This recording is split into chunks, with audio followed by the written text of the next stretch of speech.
Okay, this thing says I'm live, so we'll give it a second to see if it's actually live. Hey everybody, this is Aaron, and I'm going to do my very first, or at least kind of my very first question and answer video, at least in the way that this channel is formatted now. And I have a few questions that are already ready to go, so I'll go through some of those. And if you feel like you want to leave me a couple more questions down in the comment section below, hopefully we'll be able to cover some of those closer to the end. So without any further ado, let's basically get started. And to ask me my questions, I have my wonderful co-host sitting just behind the camera, and they're going to give me a couple of questions, and we're going to start. So go right ahead. Why did you go with anarcho-communism instead of any other brand of bottom-left politics? So why did I go with anarcho-communism instead of any other brand of bottom-left politics? Now, the reason why I decided to go with anarcho-communism, it wasn't necessarily a conscious decision, or at least it was once I started doing some research into it. Now, like a lot of people out there that I've actually talked to that are anarcho-communists or anarchists specifically, a lot of the tenets of anarchism and communism are things that they already kind of believed, or they already held as truisms in themselves. So things like the democratic control of the workplace. Now, even though when I was younger, I didn't realize that that was something that I liked, I always had a problem with there being this boss that basically didn't know how to do the job that was making all of the money from me doing the job for him. It was like a common meme that we would say back in the day is like, why is it that the boss owns the company but doesn't know how to run the company, or doesn't know how to do anything within the company? That was something that I always had an issue with while all my entire time growing up. So it wasn't necessarily like I chose anarcho-communism and I looked through it and I was like, oh, that's a good idea. It was more like I already had those ideas, and anarcho-communism, the label reflected those things on me, or reflected those things within me.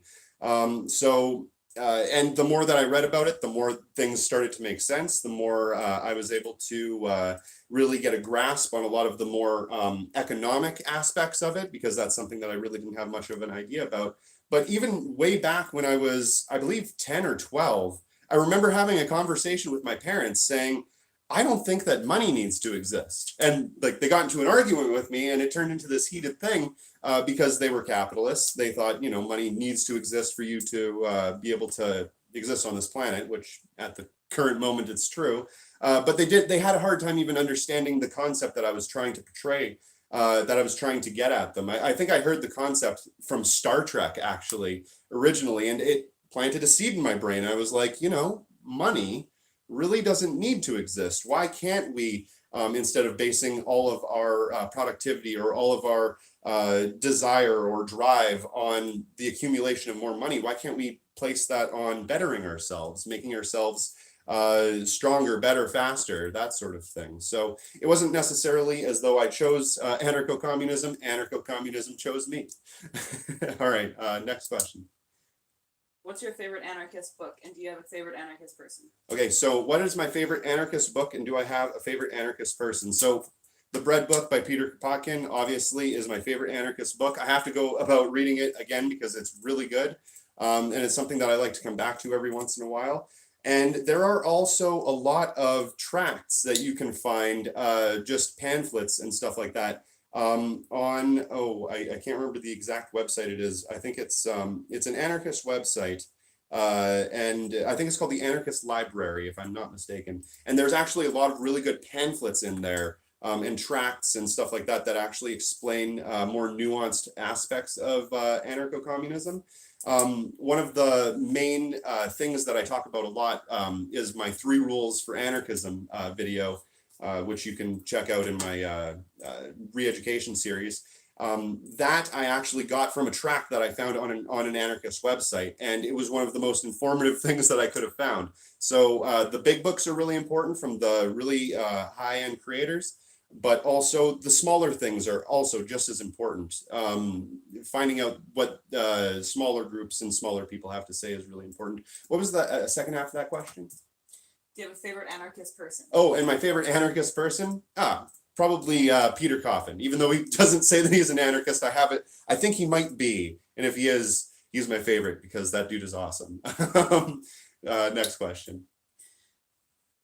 Would you live in the Soviet Union? Also, what do you think of Lenin and Stalin? So would I live in the Soviet Union? What do I think of Lenin and Stalin? Now, would I live in the Soviet Union? I'm gonna have to say, if I had a choice of anywhere I could ever live within any context, I would not choose the Soviet Union. I feel like the Soviet Union, though it did amazing things to further people's ability to basically become better and healthier and stronger.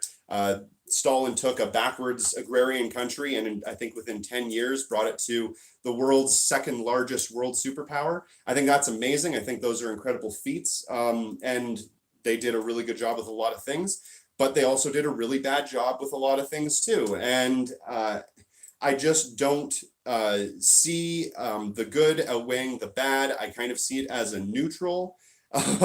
Unfortunately, just there are so many things that were wrong. There were also a lot of things that were right, and I don't think that I would live there if I had the opportunity. I like where I live in the time period that I live now because I feel like I have the opportunity to maybe see something new come about. Whereas living in the former Soviet Union, I feel like the only thing new that would have came out of that would have been the collapse and just the utter takeover of capitalism. So, and that's not something that I wouldn't want to have to go through that. That sounds terrible. So, and what do I think about Lenin and Stalin? Sometimes they're good, sometimes they're bad. You have to listen to everything and hold on to the good. I believe that's a quote from the Bible. It's just one of those things. They did a lot of really good stuff. Lenin wrote a lot of incredibly interesting books. Stalin was able to, like I said, take a backwards agrarian country and bring it to the forefront of the world. They did incredibly good things. They were also incredibly terrible in a lot of ways. And I have listed many ways in which I disagree with them in many videos in the past, but it's not like I'm anti-Stalin or anti-Lenin or anything like that. I don't like them. I don't think that they're great. I don't think that we should venerate people. I think that we should get away from worshiping people. Idol worship is a terrible idea. But I also, I don't hate them, but I don't like them either. So they're kind of neutral, just like any figure from the past. You learn what you can that is good, you learn what you can that is bad, and you try to build on that into the future. Why don't you make long videos? For example, response videos to specific topics going into detail, or live streams like Vosh or other debates. So why don't I do longer videos? I don't do longer videos because sometimes the topics that I'm discussing only need to be explained in a short amount of time. They don't really need to be long and drawn out things. Sometimes I just want to talk about one specific topic. It takes 4 minutes to talk about it. I don't want to talk about 16 other things. And I feel like getting you more content that's more focused on one specific item rather than less content that's more broad and on a bigger picture is less of something that I want to do. What was the second half of that question? 1 second, sorry. For example, response videos to specific topics going into detail. Okay, so response videos going into and it said I'm doing live streams like Vosh. So I don't do live streams and debates. Well, I don't do live streams because unfortunately where I live is in the middle of nowhere, and I'm actually unable to get a functional live stream going with my internet connection. It's absolutely trash. So that's why I don't do as many live streams. I want to do more live streams. I think they're really fun. And I love engaging with the audience, but just because of the internet situation, I can't do it.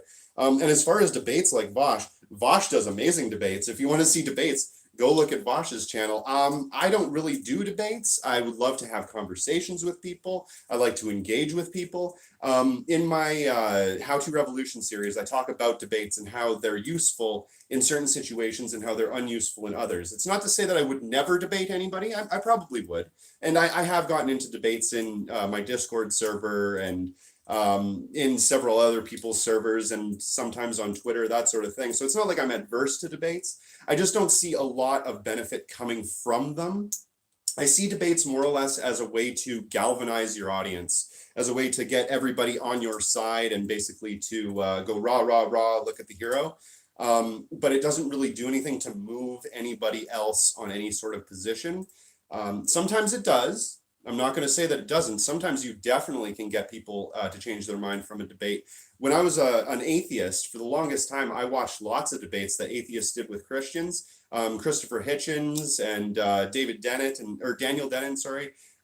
Those sorts of people, I watched them. I loved them back in the day. Yeah, not so much. Maybe not. Daniel Dennett, I haven't really heard about much, but Christopher Hitchens, actually, he used to be an anti-fascist, interestingly enough, before he died, which is an interesting thing. But I used to love watching those sorts of debates, and they did make me more interested in the more atheist side of things. But I personally, I don't think that I'm the best at debating, honestly. What's up? Okay, sorry, my assistant looked ecstatic for some reason. So, but anyway, so yeah, I don't really love doing debates. I can do them here and there, but I like doing conversations because I feel like you have a better opportunity to get into somebody's mind, really understand what they're saying, and then talk to them about it and have a discourse and maybe somehow move from there and actually get those people to change their minds.